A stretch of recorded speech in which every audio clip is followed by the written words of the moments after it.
Pemirsa, pemerintah terus mendorong pengembangan koperasi nasional untuk berkontribusi mendorong pertumbuhan ekonomi di Indonesia. Menko Perekonomian menjelaskan pemerintah akan terus menerbitkan kebijakan yang mendukung digitalisasi sektor koperasi di tanah air.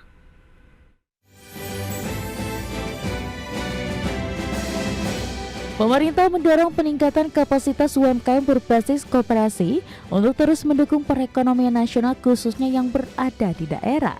Dalam peringatan Hari Koperasi Nasional ke-77 di Kota Batam belum lama ini, Menko Bidang Perekonomian Erlangga Hartarto menekankan pentingnya pendekatan digital sebagai bagian dalam pengembangan koperasi nasional. Dengan anggota koperasi yang mencapai 24,44 juta orang di Indonesia, Menko Erlangga menyebut pembinaan dan peningkatan kapasitas koperasi melalui peran digital teknologi harus diperkuat. Sebab melalui koperasi berbasis digital yang dapat terus dikembangkan, usaha skala koperasi diharapkan mampu tumbuh lebih cepat dalam melayani tidak hanya untuk kepentingan anggotanya, namun juga masyarakat luas. Itu hybrid koperasi dan digital itu penting untuk masuk. Jadi jangan sampai hal-hal yang terkini atau digitalisasi luput dari undang-undang perkoperasian.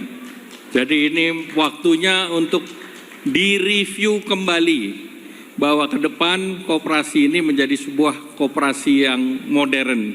Tentu kita belajar dari berbagai negara lain yang koperasi itu bisa melayani masyarakat, bukan koperasi melayani hanya anggota sendiri. Erlangga juga menekankan koperasi harus ikut mencontoh negara lain yang dapat berkembang lebih pesat, sehingga insan koperasi di tanah air juga perlu terus menggali potensi usahanya dengan belajar jenis usaha yang serupa di negara lain demi meningkatkan kapasitasnya. Dari Jakarta, Raharjo Patmo, IDX Channel.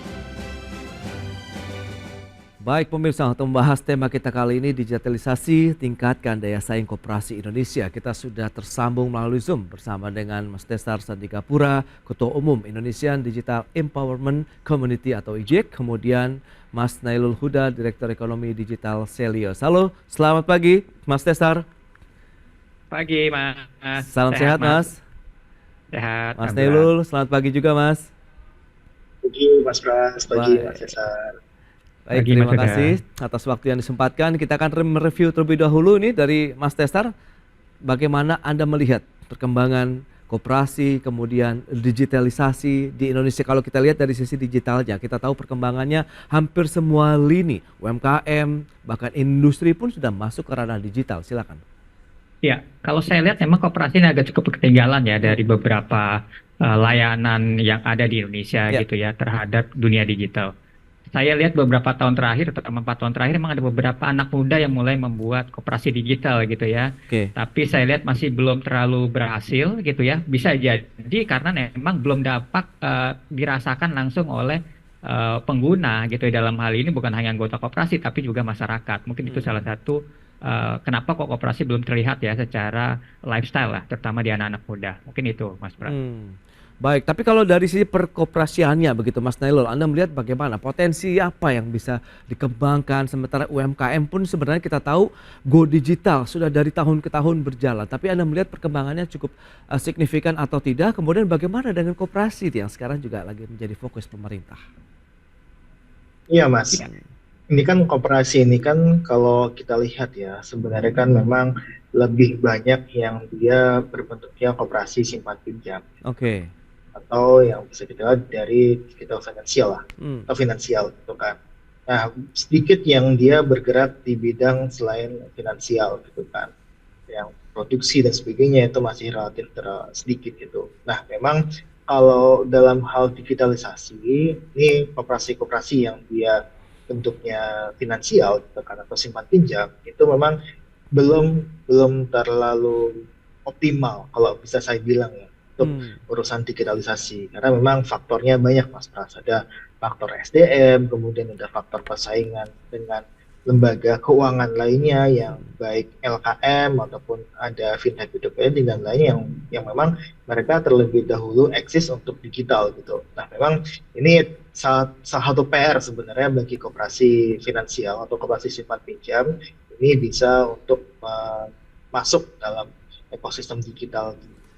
di masyarakat gitu kan. Nah ini yang saya rasa sih PR-nya di situ. Nah bagi koperasi yang dia bentuknya selain finansial seperti koperasi produksi pemasaran, ini juga masih belum terlalu banyak yang memanfaatkan ekosistem digital gitu. Kita lihat dari produksi, misalkan kalau di feedingnya ada batik gitu ya.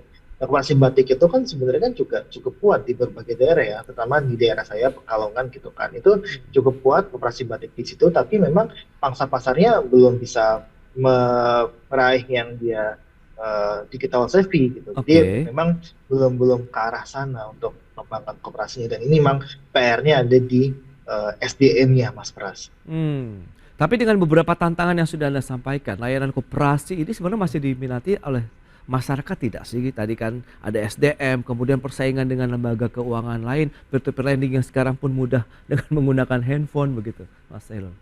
Ya, sebenarnya kalau kita lihat koperasi ini dia yang lebih dekat dengan masyarakat kan, apalagi kalau dia berbasisnya itu anggota, terus ada di perdesaan dan sebagainya, tentu yang mereka lebih dekat dengan masyarakat, gitu kan, lebih mengenal masyarakat di sekitarnya, sehingga sebenarnya ketika mereka profiling untuk anggota ataupun calon nasabahnya itu kan, itu pasti mereka lebih bagus lah dibandingkan dengan feeder lending atau lainnya gitu. Nah tapi memang masalahnya kan ini kan juga mereka ya bisa dibilang lingkupnya terbatas satu ya, terus kemudian juga mereka ketika ingin menginjak ke digital ya, ingin misalkan kalau dia ingin digitalisasi, mereka butuh modal juga untuk bisa membangun sistemnya.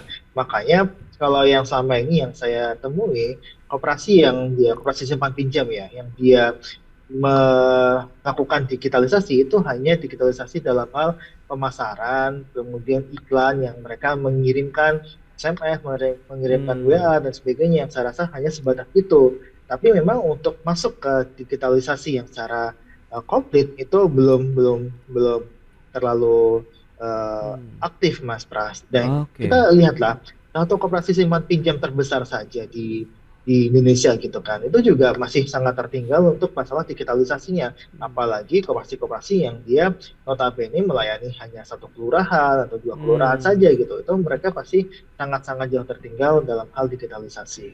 Baik.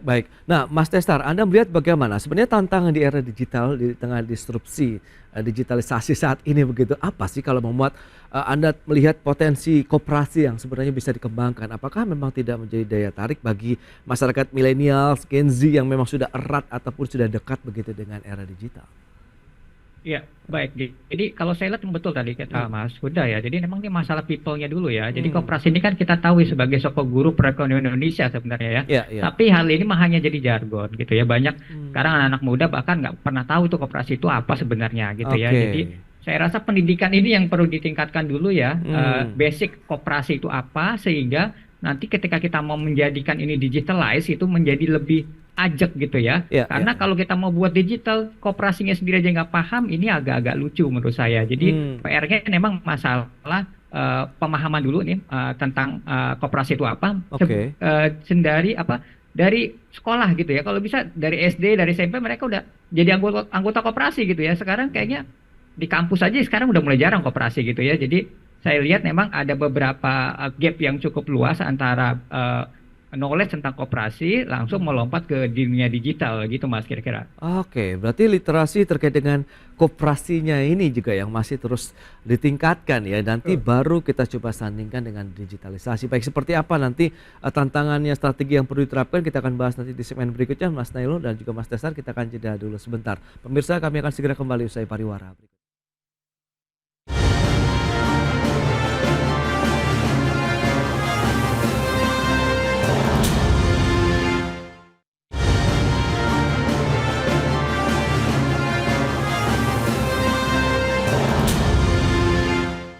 Ya, terima kasih Anda masih bergabung bersama kami. Pemirsa, berikut ini kami sampaikan data untuk Anda terkait dengan jumlah koperasi aktif di Indonesia. Ini data dari tahun 2018 sampai dengan 2022.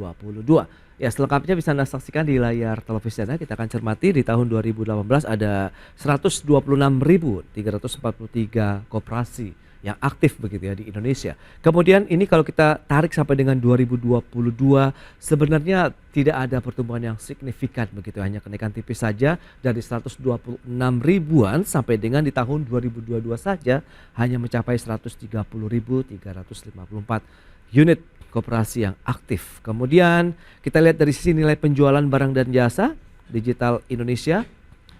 Di tahun 2021 63 miliar, kemudian 2023 82 miliar dolar, kemudian di tahun 2025 proyeksi ada 109 miliar dolar Amerika.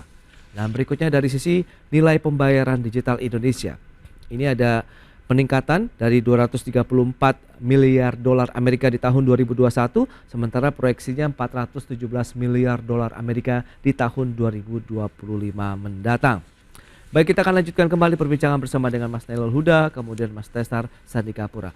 Ya, Mas Nailul, tadi memang sudah digarisbawahi sama-sama begitu ya Mas Tesar, kemudian Mas Nailul terkait dengan SDM, berarti ada literasi, bagaimana minat masyarakat yang mengenal lebih jauh terkait dengan koperasi. Nah, sebenarnya mungkin bisa dijelaskan mekanisme pola kerja kalau memang tadi daya saingnya ada dari lembaga keuangan, fintech, peer-to-peer lending, lantas bagaimana eksistensi dari koperasi sendiri nih, Mas Nailul? Iya Mas, kalau koperasi sendiri kan sebenarnya kan sekarang udah ada dua ya, terutama yang finansial itu udah ada dua, ada closed loop ataupun open loop dan open loop gitu. Nah, closed loop itu apa? Closed loop itu dia memang melayani layanan itu untuk anggotanya sendiri gitu. Jadi dari anggota ke anggota. Nah, tapi kalau open loop dia memang bisa melayani orang lain di luar anggota. Nah, memang ini yang sering kita jumpai tadi kalau kita lihat 130.000 ya koperasi itu hampir 87% sampai 90% itu merupakan koperasi simpan pinjam atau yang bergerak di bidang finansial gitu kan. Jadi memang ini yang saya tekankan ya banyak kan masih di finansial gitu kan, dan bahkan kalau kita lihat koperasi yang dia bergerak di finansial itu sendiri ya memang mereka relatif masih kecil-kecil Mas Pras, jadi mereka masih kecil-kecil, kemudian mereka juga tadi yang saya sampaikan ketika mereka ingin terdigitalisasi itu ya mereka hanya sebatas digitalisasi dalam hal menyebarkan undangan lewat WA, lewat pesan dan sebagainya. Saya rasa hanya sebatas itu gitu, dan untuk yang di luar non finansial ya, di luar finansial pasti mereka juga kesulitan dalam hal untuk masuk ke dalam ya bisa dibilang e-commerce atau sebagainya gitu kan. Nah, tapi ada beberapa sebenarnya koperasi yang saya lihat juga sudah masuk ke digitalisasi itu, tapi memang lebih banyak kan yang dia bergeraknya di bidang jasa perdagangan dan produksi gitu, belum yang finansial. Karena kalau finansial itu saingannya cukup berat Mas, tapi kalau yang dia bergerak di bidang dagang barang atau jasa gitu lewat e-commerce ataupun platform online lainnya, itu saya rasa sih mereka masih bisa bersaing lah dengan pedagang lainnya. Oke, nah dari sisi ketersediaan infrastruktur, penguasaan teknologi digital di Mas Tesar, menurut Anda apakah koperasi bisa dibangkitkan potensinya kalau memang ini kalau Anda katakan tadi adalah soko guru nih ekonomi Indonesia? Iya, kalau saya lihat dari digital Mas, sebenarnya infrastruktur kita sudah cukup bisa ya, kalau kita tanda kutip ya ditaruh semacam layanan koperasi digital di setiap daerah gitu ya, karena kita ada Dinas Kominfo gitu ya untuk infrastrukturnya, juga ada beberapa layanan satu atap ya yang bisa kita tambahkan di situ untuk layanan koperasi, sehingga bisa dibilang para UMKM ini sebenarnya nggak perlu lagi buat digital dari nol lagi gitu ya. Pemerintah bisa buatkan semacam platform yang bisa di custom untuk tiap kebutuhan gitu ya. Jadi mereka nanti tinggal taruh server lah ya, mungkin kayak kemarin di PDN gitu ya misalkan gitu ya, di sentral gitu ya, sehingga nanti daerah-daerah itu tidak perlu lagi membuat sistem yang baru lagi gitu ya. Mereka tinggal custom sesuai dengan kebutuhan yang ada, dan ini jauh lebih efektif dibanding kita membuat silo-silo di setiap daerah gitu ya. Sehingga ini akan jadi pemborosan gitu ya kalau terjadi seperti itu Mas Pras. Oke, tapi berarti akan ada dana begitu yang mungkin harus ada kehadiran negara di sana, dalam artian pemerintah pun berkontribusi begitu untuk setiap daerah dari mungkin pemerintah daerahnya. Anda bagaimana nih? Ya, kalau saya lihat dunia digital kan sekarang borderless Mas ya. Artinya memang centralized itu bisa dilakukan di Kementerian Koperasi gitu ya. Misalkan mereka punya satu server utama di kantor pusat gitu ya. Lalu ada beberapa distribusi channel gitu di beberapa daerah gitu ya. Tapi ini tidak perlu kita buat dari nol lagi Mas gitu ya. Jadi nanti setiap pemerintah daerah bahkan sampai kelurahan itu bisa mengcustom gitu ya sesuai kebutuhan koperasinya. Misalkan kalau koperasi simpan pinjam ya berarti fiturnya simpan pinjam gitu ya. Kalau ada layanan lain mungkin seperti jual beli, mereka tinggal add fitur itu dalam sistem itu, sehingga semua sistem sudah terkompil dengan rapi, sehingga pelaporan apapun juga Kementerian Koperasi juga jauh lebih enak. Nah, lantas bagaimana dengan peran koperasinya sendiri nih kalau kita ke Mas Nailul begitu, dari Anda melihat Selyos begitu, koperasi kan memang tadi simpan pinjam, kemudian ini skalanya lebih mikro lagi begitu karena kan anggotanya juga lebih banyak yang berada di daerah. Lantas dengan tadi kehadiran lembaga keuangan, fintech portfolio lending, Anda melihat bagaimana potensi bagian mana yang bisa dikembangkan begitu dengan digitalisasi? Ya, tentu kita melihat tadi Mas, jadi juga udah menyebutkan ya bahwa ya memang setiap daerah itu kan juga sudah terkoneksi dengan baik, tapi jangan lupa SDM ini juga banyak yang belum terdigitalisasi sebenarnya, masih banyak yang belum tech savvy gitu. Jadi ada beberapa masyarakat, lapisan masyarakat kita yang memang kesulitan untuk tes digital gitu kan. Nah ini sebenarnya bisa jadi ceruk nih bagi koperasi untuk bisa memberikan layanan terutama yang finansial ya. Kita bicara yang finansial karena 87-90% itu finansial. Jadi itu bisa jadi ceruk bagi koperasi yang dia bergerak di bidang finansial. Mereka memberikan pinjaman, memberikan layanan kepada orang-orang yang memang dia tidak terkooptasi oleh digital. Itu yang pertama.